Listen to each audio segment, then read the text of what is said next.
Hello my friend, and welcome to today's installment of the Thrive 5 Daily Mobility Series. This is a special one. It is day 42, it is the end of week 6 and the conclusion of this series. If however you're just stumbling upon us now, please forgive my sentimentals. Today you are going to get a great standalone session for strengthening the wrists, but it goes without saying, if you've been following along up to this point, thank you so much. I hope you've seen the incredible power that consistent daily efforts can have, no matter how inconsequential they seem at the time. It's been amazing to hear about how much progress you've all been making, how much better you feel in your bodies.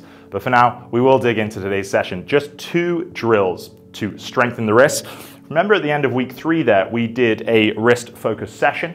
We looked at rotations and we looked at pails and rails. Now, if you haven't done that one, really powerful couple of tools in the box there. Pails and rails are the most effective way of opening up range of movement if you find that you really lack it there. Today's going to be looking at, yes, some of that, but more strengthening in the range that we do have, okay? So just adding some more tools to the toolbox that you can use in warm-ups or on your own special journey if you are finding that your wrist mobility is stopping you from doing the things that you love. It is often very overlooked because our daily lives tend to not take those wrists through much range of movement. They don't get a lot of strengthening. And then if you do floor work like push-ups or burpees or anything sort of in the gym, you might find that things start to feel a little bit cranky over time. So we're going to try and rectify that.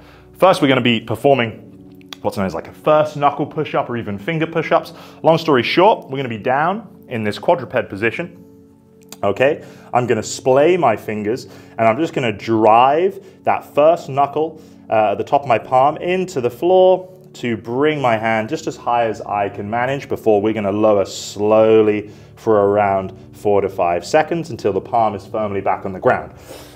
Main points here, never work through any pain, don't be a hero, no pinching, no sharpness. If you experience that, back off the range of movement a little bit perhaps, or put less force through those hands, okay?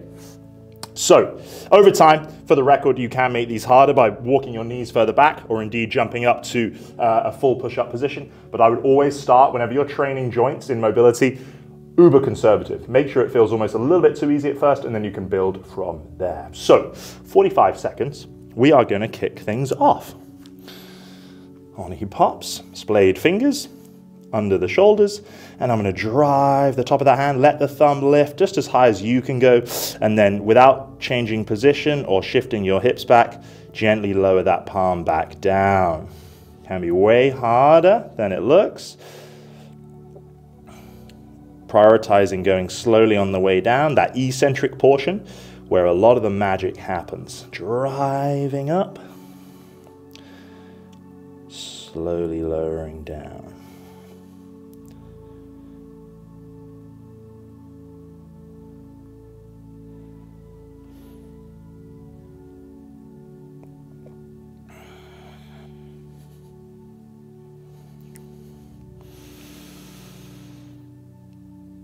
I'm going to perform one more here.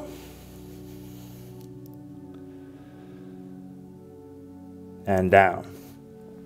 If you feel mild fiery sensation, you're probably doing things spot on there. We're now going to perform a very similar protocol, but in this flexed position. We are, however, going to do these alternating. Okay, I'm going to show you what I mean in a second. This one can feel even more vulnerable. So we're going to make sure we have one hand in support whilst the other one works, and we're just going to alternate side to side, okay, for our window of work there.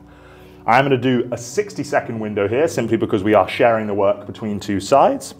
I'm going to have my knuckles pressed into the floor like this, making a fist. Same base position, knees under the hips.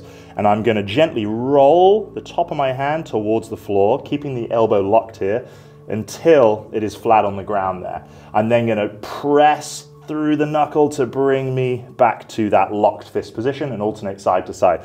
Again, this will probably feel even weaker and stranger than the other one. So take it super steady, and if you're feeling really comfortable, it's a little easy, you can put a bit more force into it. All right, so join me if you will down here in this position.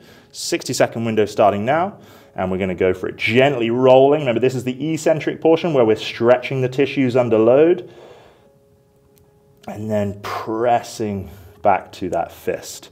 Alternating side to side, slowly, under control. Make sure you're using that support fist to take out some of the weight here, and driving back. Super simple, but if you're doing it right like me, you would certainly feel the challenge in there. going to start putting a little bit more weight through the eccentric for me here.